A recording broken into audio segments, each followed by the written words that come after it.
L'histoire que je vais vous raconter ce soir s'est déroulée il y a très très longtemps. Tout a commencé un 23 janvier 2050.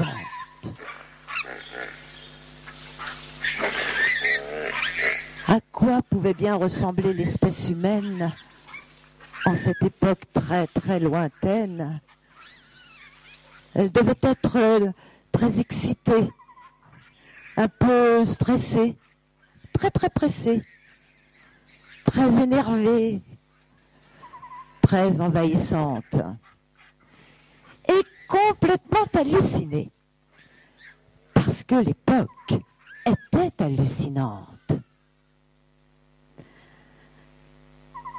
Donc, en ce 23 janvier 2050, sous une voûte nubienne, perdue dans un immense désert de sable, s'étaient réunis de toute urgence, ayant huis clos les 57 membres du Collège des sciences universelles, qui, à la demande de la gouvernance mondiale, devaient trouver une solution pour la sauvegarde de l'espèce humaine qui venait d'être déclarée en voie de disparition.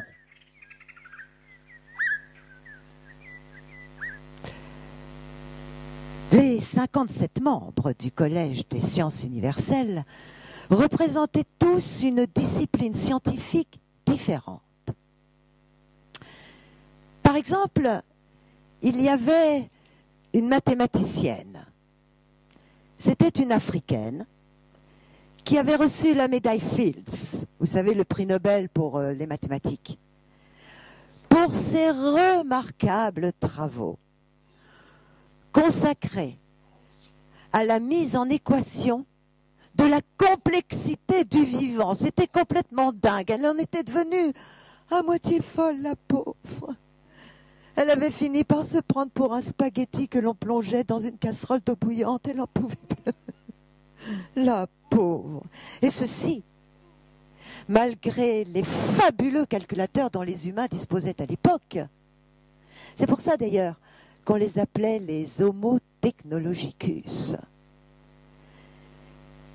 Et puis il y avait, ah oui, un écologue, un entomologiste. Alors lui, il avait été couronné sous la coupole de l'Académie des sciences internationales à Tokyo pour ses redoutables travaux extrêmement complexes également, qui consistaient à restaurer la dynamique évolutive des écosystèmes. Un travail impossible, qu'il avait rendu un peu fou lui aussi. D'ailleurs, on avait fini par l'enfermer, à force de le voir courir après des papillons qui n'existaient déjà plus depuis très très longtemps. Et oui, parce que la 6e grande extinction des espèces en 2050 était déjà largement entamée. Et puis, qu'y avait-il donc encore? Ah oui, une sexologue, une américaine d'origine asiatique, qui toute sa vie avait lutté contre la stérilité humaine, qui avait envahi la planète tout entière, un véritable fléau. Elle n'était pas arrivée à grand-chose. D'ailleurs, elle avait terminé sa vie dans une fabrique d'utérus artificiels, ce qui l'avait un peu déprimé aussi. Mais vous savez, la stérilité humaine était une des causes, parmi beaucoup d'autres, qui pouvait expliquer la disparition annoncée de l'espèce humaine. Et puis alors, il faut que je vous parle de la star d'entre toutes les stars, un neurologue d'origine australienne. Alors lui, il avait découvert les bases biologiques, je dis bien, de la conscience humaine, de la pensée. C'était un véritable Dieu. D'ailleurs, il se prenait pour Dieu le Père. Oh. Quand il ne se prenait pas pour Jean Dujardin. Puis il y en avait 53 autres comme ça, tous du même gabarit, hein. Pas rien. Et il y avait aussi une personnalité qui donnait en quelque sorte le coup d'envoi à cette journée historique du 23 janvier 2050. C'était Agostina de Vega, une Espagnole, au corps de danseuse de flamenco, enfin, la passion faite femme. Hein, elle était redoutable. Et comme elle était la plus grande démographe de son époque, elle ouvrit la séance en déroulant des dizaines et des dizaines de courbes démographiques, toutes en pleine dégringolade. Catastrophique. Mais tout de suite, je voudrais vous présenter Sergueï Pechnouk, le fer de lance de cette journée historique dont il assurait la présidence.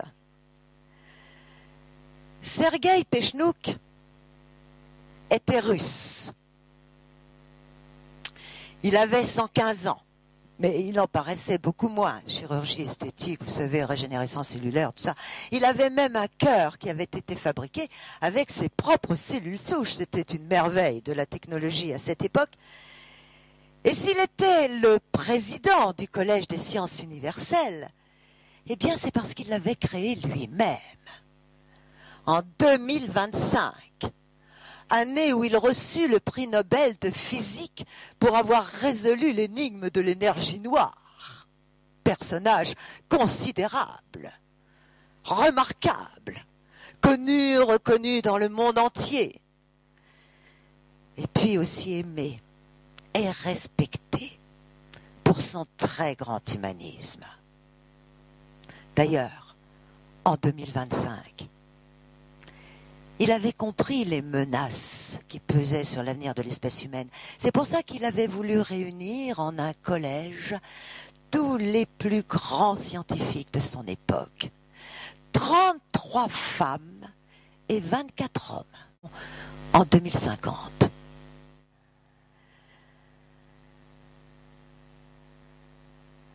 Donc, Sergueï Pechnouk commença par remercier toute cette noble assemblée qui avait bien voulu se réunir sous cette voûte nubienne perdue dans un immense désert de sable. Et d'un ton solennel, il ouvrit la séance. Mais très vite, il annonça qu'étant donné l'ampleur de la tâche qui leur était confiée, sauver l'espèce humaine, ce n'est tout de même pas rien. Il avait demandé à Barbara Kurtweiler de mettre à leur disposition le plus fabuleux outil d'aide à la décision que l'humanité n'avait encore jamais inventé. Barbara Kurtweiler était allemande. Elle était blonde. Elle avait des cheveux coupés au carré, elle était parfaite, impeccable, rien qui dépassait, très élégante. Et si elle avait la soixantaine bien tassée, elle en paraissait beaucoup moins. Et chirurgie esthétique, régénérescence cellulaire, vous savez, à cette époque, tout le monde pouvait profiter de ces merveilleuses technologies qui permettaient aux humains de rester très vieux, très tard, tout en restant jeune et beau. Enfin, quand je dis tout le monde, ceux qui avaient les moyens, bien sûr. Et Barbara avait les moyens, et pour cause. Elle dirigeait à Zurich le plus grand laboratoire de robotique. 2800 chercheurs, mon Dieu, qui travaillaient pour elle, rien que pour elle, à la création d'un robot humanoïde pourvu d'un cerveau yotaflop. 10 puissance 24 opérations à la seconde. 10 suivi de 24 zéros. Alors ça fait combien ça? 10 puissance 24. Oh, je sais pas, ça fait quoi? Au moins 1 milliard. Ah oui, beaucoup plus, beaucoup plus. 800 millions, 500 millions, 800 millions de milliards. Beaucoup plus. Tout de même pas 1 milliard de milliards d'opérations à la seconde. Ah bon? Moi? Donc 1 milliard de milliards. Bon, donc ça fait pas 1 million de milliards d'opérations à la seconde. Même elle s'y trompe. Parce que quand on compte en milliards de milliards, on ne sait plus où on en est. Hein? Vous vous rendez compte? 1 million de milliards d'opérations à la seconde. C'était considérable, c'était hallucinant. Et bien entendu, les chercheurs lui avaient donné un nom à ce robot humanoïde. Oh, Yotafloppy. Quelle créativité, quelle inventivité. Et bien entendu, Barbara Kordweiler proposa d'aller chercher Yotafloppy.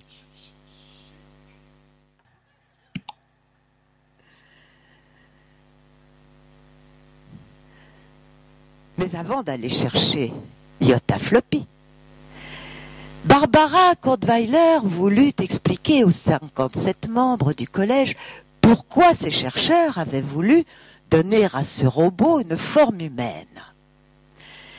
Eh bien, c'est parce qu'en 2050, figurez-vous, les humains avaient déjà compris qu'il n'y a pas de cerveau sans corps. C'est pourquoi ils avaient pensé qu'il était judicieux d'ajouter à ce cerveau, 10 puissance 24 opérations à la seconde, un corps de forme humaine, de façon à pouvoir opérer des connexions avec des réseaux informatiques, en nanotechnologie, tout ça, des connexions neuronales qui puissent se faire au plus près de celles des humains. C'était un objet absolument extraordinaire. Et donc, bien entendu, Barbara Kordweiler alla chercher son chef-d'œuvre.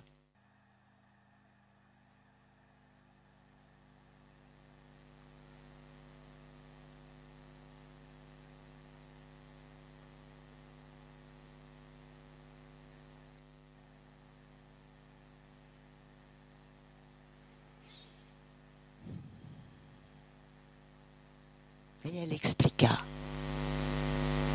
que ce robot humanoïde, en ce 23 janvier 2050, allait très certainement aider les 57 membres du Collège des sciences universelles à trouver la solution qui permettrait la survie de l'espèce humaine. Et Barbara présenta son robot. Mesdames et messieurs, dit-elle, grâce à Yotafloppy, nous pouvons aujourd'hui résoudre tous les problèmes auxquels nous devons faire face. Par exemple, celui de l'eau. Si aujourd'hui, nous pouvons nous passer de ces énormes troupeaux de bovins, comme il y en avait au début du XXIe siècle, grands consommateurs d'eau, eh bien c'est grâce à Yotafloppy, qui lui nous a donné la solution pour une viande entièrement synthétique. Et si nous pouvons détourner tous les ouragans qui menacent des villes entières, c'est grâce à Yotafloppy. Et je ne parle pas des animaux ou des plantes transgéniques qui nous fournissent toute l'énergie dont nous avons besoin et tous les médicaments pour guérir de toutes les maladies. Oh. Barbara était très fière de son robot. Mais elle dut admettre que tout de même il avait quelques lacunes. Et elle voulut en donner la preuve. Yota Floppy, viens ici.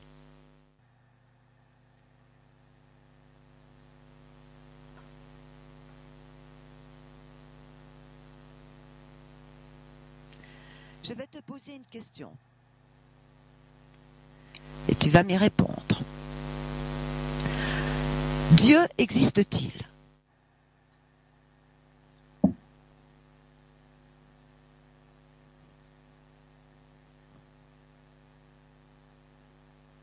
Ouais. C'est pas une réponse, ça, Yota Floppy. Je recommence. Dieu existe-t-il?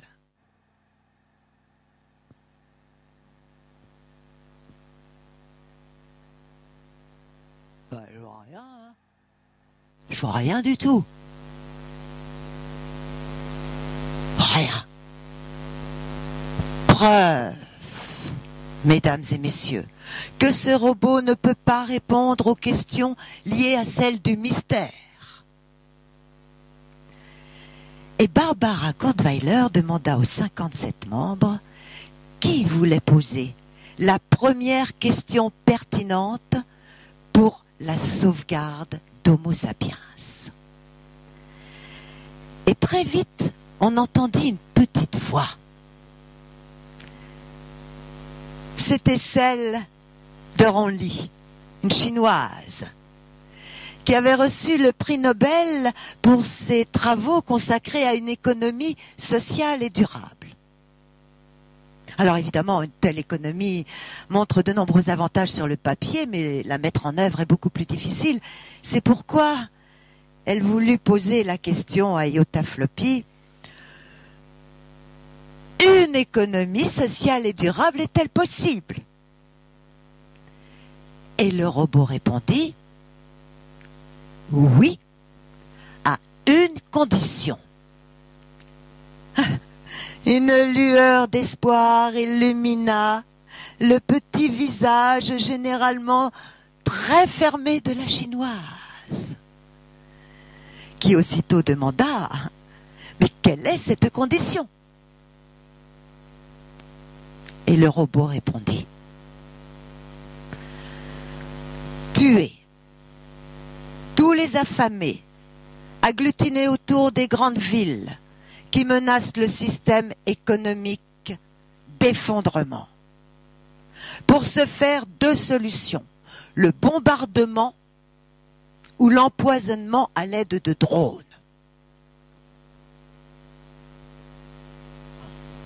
Il y eut un long silence.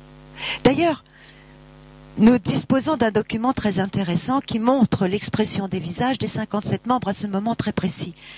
Et on a pu s'apercevoir qu'ils avaient des yeux complètement hallucinés, bien sûr, mais tous la bouche ouverte.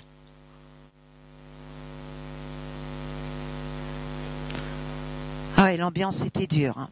Et le robot rajouta, évidemment, l'empoisonnement est la meilleure des solutions, mais elle l'a déconseillé pour des raisons environnementales. Alors, c'est à ce moment-là qu'on entendit résonner sous la coupole, perdu dans un immense désert de sable. « Ah bah, Yota Flop !» Ce qui donna le point de démarrage à toute une cascade d'insultes, d'injures dans toutes les langues. Oui, alors c'est très compliqué, je voudrais bien vous dire ces mots, mais tout ça, ce sont des idiolectes qui sont très lointains. Et à l'heure où je vous parle, nous n'en connaissons plus le sens. Mais il y avait des mots comme salaud ou Zukumuk ou... enfin bon, c'est des idiolectes et de toute façon, vous ne les comprendriez pas. Alors donc, à ce moment-là, eh bien, Sergueï Pechnouk, qui sentait que l'atmosphère était quand même assez tendue, proposa aux 57 membres de voter à main levée. Qui était pour la proposition de Iota Floppy, c'est-à-dire assassiner des centaines de millions, voire des milliards de pauvres gens? Qui était contre? Et après avoir compté,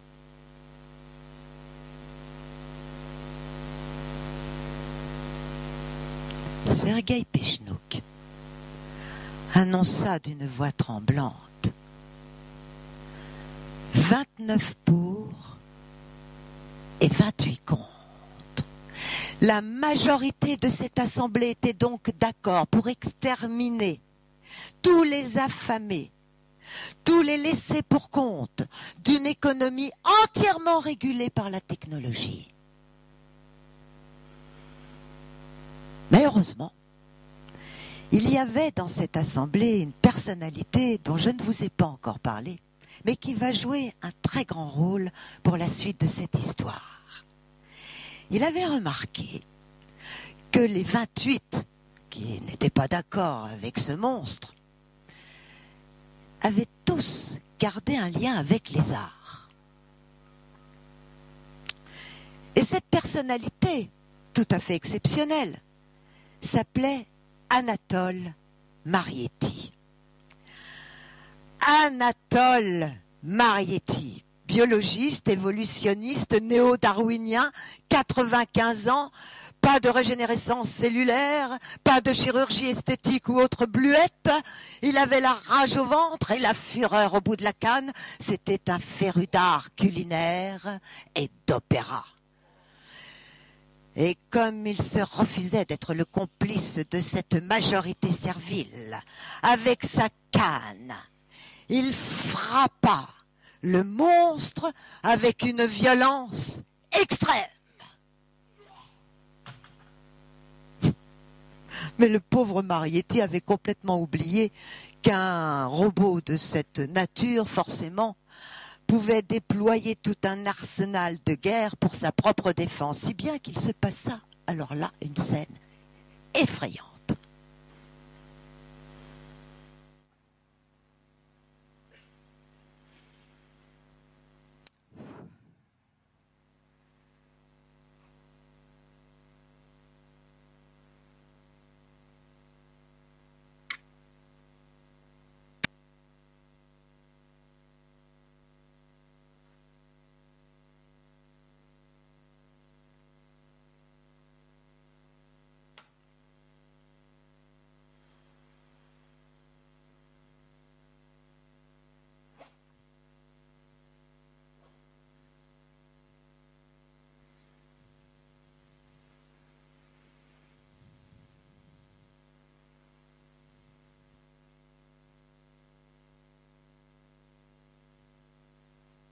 Sergueï Pechnouk, conscient des menaces qui pesaient sur les 57 membres, ordonna au robot de stopper immédiatement son système de défense.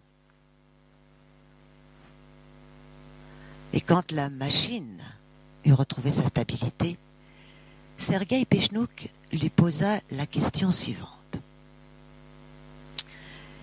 Iota Floppy, réponds-moi en un seul mot. Fais preuve de synthèse avec tes 10 puissance 24 opérations à la seconde. Dis-moi en un seul mot donc, pourquoi l'humanité en est arrivée à une telle extrémité?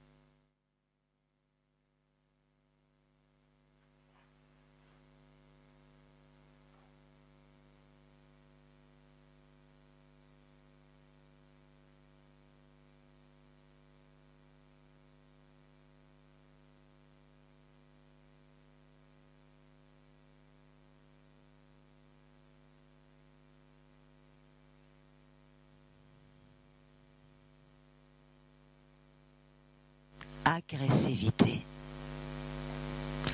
Agressivité. Voilà le mot qui avait été prononcé par Iota Floppy. Et c'est à ce moment-là qu'on entendit maugréer dans la foule des 57 membres Anatole Marietti. Il disait des trucs tout à fait incohérents, du genre 10 puissance 24. Mais là, c'est pas 24 zéros avec un 1 devant, c'est 24 zéros avec rien devant, avec rien derrière. C'est 0 plus 0 égale la tête à Toto, égale la tête à Iota Floppy. Évidemment, Anatole Marietti, biologiste évolutionniste, le savait depuis belle lurette que toute espèce sexuée est par nature agressive. Séduire, trouver un mâle qui soit fort et puissant pour assurer la santé de sa progéniture, trouver une femelle pour assurer sa descendance et distribuer ses propres gènes. Il en faut de l'énergie, séduire pour survivre. Oh, il en aura fallu de l'énergie au pan pour qu'en des millions d'années, il fabrique cette merveilleuse queue qui s'ouvre comme un soleil aux couleurs de l'arc-en-ciel. Oh, bienheureuse femelle, exigeante et cruelle et coquette. Et à ce moment-là, Anatole Marietti expliqua que si Homo sapiens avait aussi bien réussi sa procréation, et même peut-être même un peu trop bien, eh bien c'est parce qu'il était l'espèce qui avait le mieux développé l'art de la séduction. Et les pyramides, Mozart, la Joconde, le Lazaret, les grosses bagnoles, les grosses bagnoles, la bombe atomique, que c'est beau, que c'est beau, que c'est beau, oh, bienheureuse femme. Douce, sexy, charmante, calculatrice. Oh. Mais alors, ça c'était Albert van de Putte, un géographe belge, qui tout d'un coup intervenait. Mais alors, dit-il,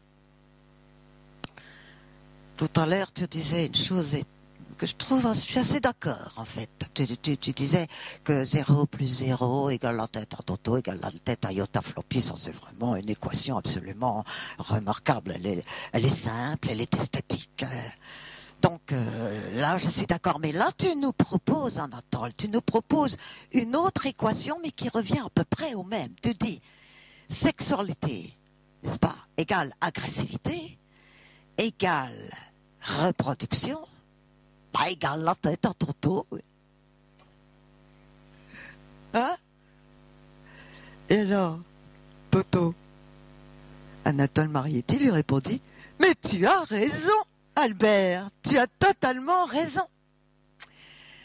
Et c'est alors qu'Anatole Marietti commença à raconter une drôle d'histoire. Il existe, dit-il, des lézards qui vivent dans les déserts et que l'on nomme des lézards fouette-queue. Eh bien, ces lézards sont asexués, n'est-ce pas? Ça veut dire pas besoin de femelles cruelles, exigeantes, ni de mâles forts et puissants. Alors, comment font-ils pour se reproduire? Eh bien, pas grand-chose. Juste un petit frottement et hop! La cellule femelle se divise en deux sans intervention de cellules mâles. Extraordinaire. Eh bien ça, mesdames et messieurs, c'est la parthénogenèse. Mais enfin, Anatole, qu'est-ce que tu nous racontes là avec ce fourbi de lézard fouette-queue? C'est quand même un drôle de bidule ton machin là. Et puis moi je suis pas venu ici pour faire de la leçon de choses. Est-ce que tu veux bien nous dire où tu veux en venir? Eh bien, mesdames et messieurs, enchaîna Anatole Marietti, je pense que cette espèce parthénogénétique pourrait nous apporter une solution pour la sauvegarde d'Homo sapiens.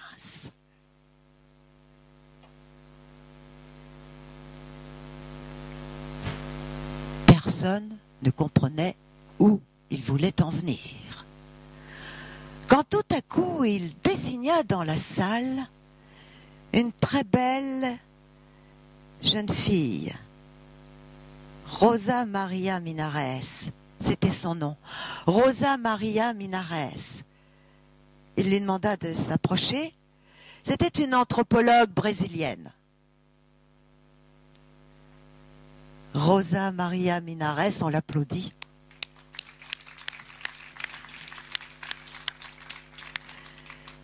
Et Anatole Marietti s'exprima, vous savez, c'était un grand séducteur. Il lui dit, Rosa Maria Minares, la nature vous a pourvu des plus beaux atouts dont une femme puisse rêver. Vous êtes très belle. Et c'est précisément pour votre beauté qu'aujourd'hui je voudrais vous faire une proposition qui pourrait peut-être nous apporter la solution au problème qui nous occupe, sans pour cela obéir à la proposition de ce iota flippé, n'est-ce pas? Rosa Maria Minares, la proposition que je voudrais vous faire va vous obliger à prendre une décision un peu difficile parce qu'elle va transformer, c'est vrai, le cours de votre vie.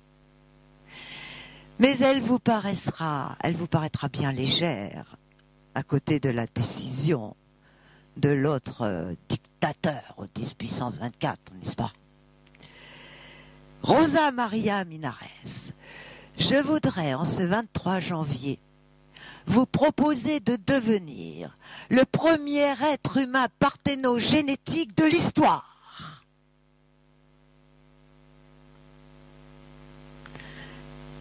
La charge émotionnelle que ressentit la pauvre Rosa Maria fut telle qu'Anatole Marietti l'invita à s'asseoir.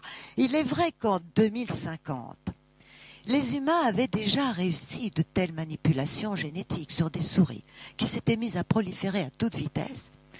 Et les chercheurs avaient constaté que ces souris parthénogénétiques étaient très nettement moins agressives que les souris sexuées, n'est-ce pas?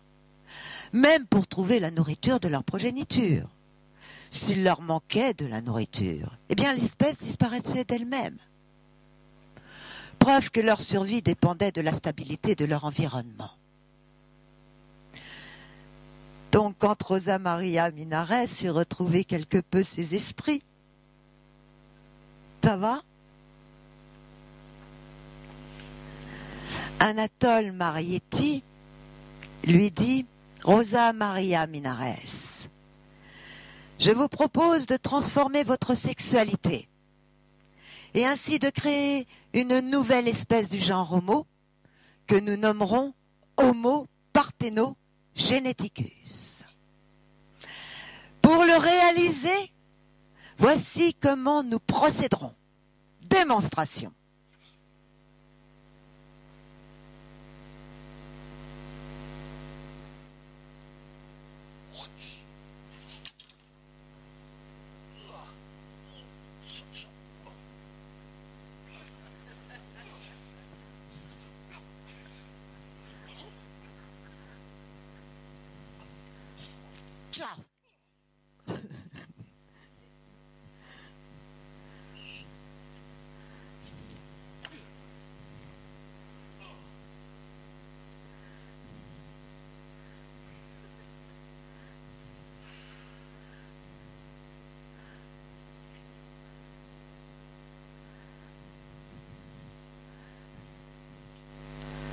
Je prendrai votre ovocyte. Je changerai son noyau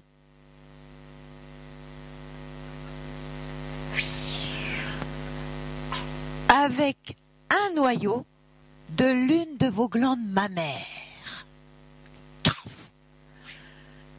Ainsi aurons-nous procédé à la reprogrammation épigénétique du type Gnemidophorus, vulgairement appelé lézard fouette-queue.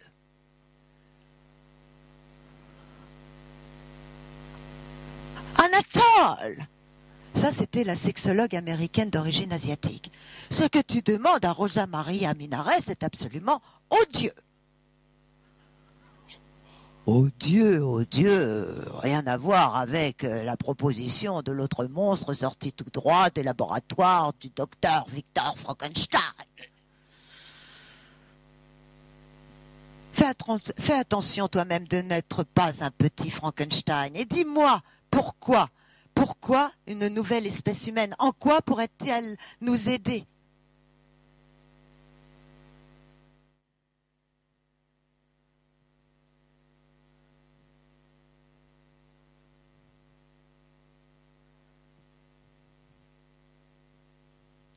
J'allais y venir, enchaîna Marietti.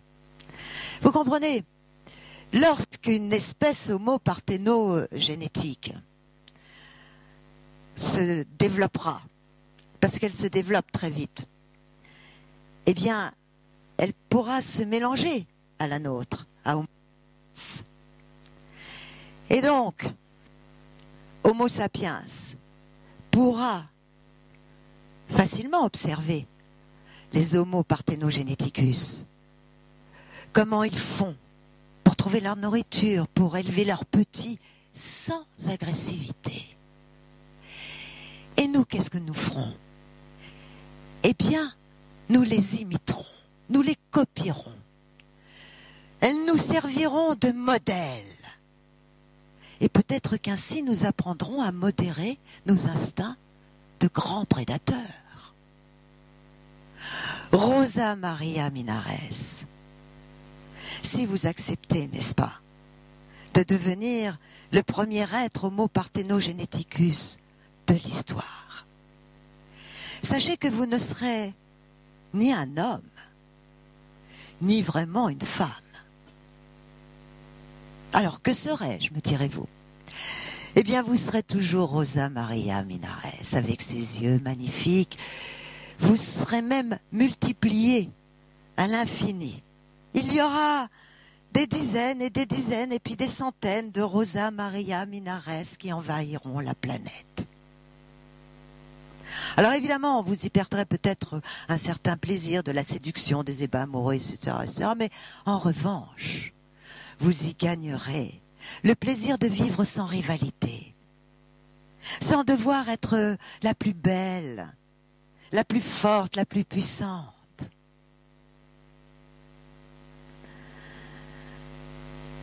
Donc après son explication, Sergueï Pechnouk proposa de voter à main levée. Qui était pour la proposition de Iota Floppy? Et qui était pour la proposition d'Anatole Marietti? Et après avoir compté toutes les mains levées,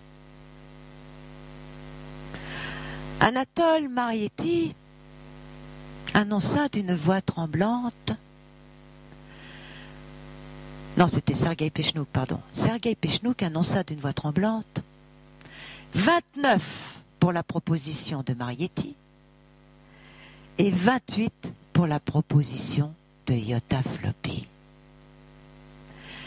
Et c'est ainsi qu'en ce 23 janvier 2050, Homo sapiens décida de créer par manipulation génétique sur la personne de Rosa Maria Minares le premier être Homo parthénogénétique qu'ils nommèrent Homo parthénogénéticus.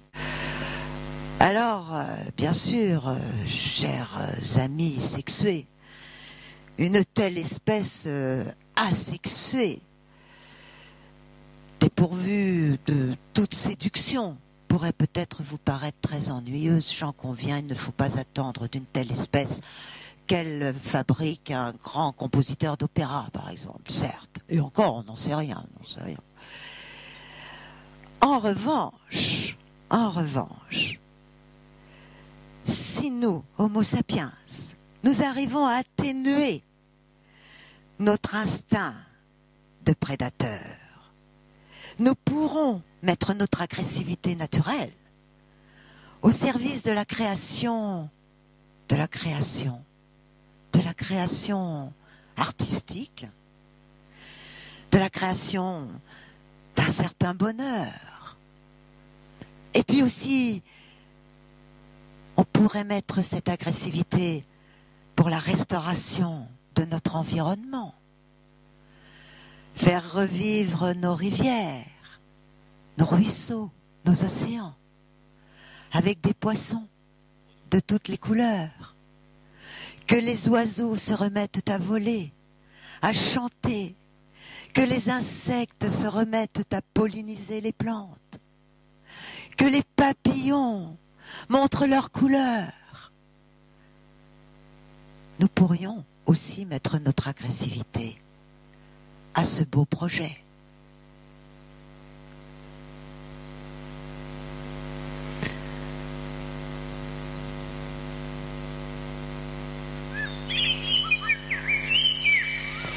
L'histoire que nous venons de vous raconter ce soir s'est déroulée un 23 janvier 2050.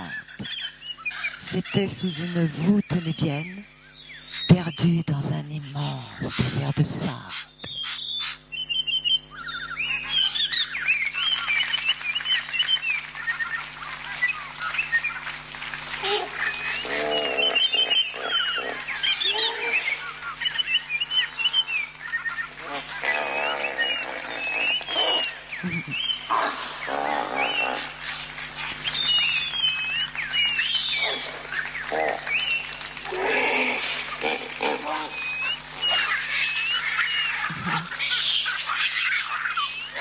Bon, allez.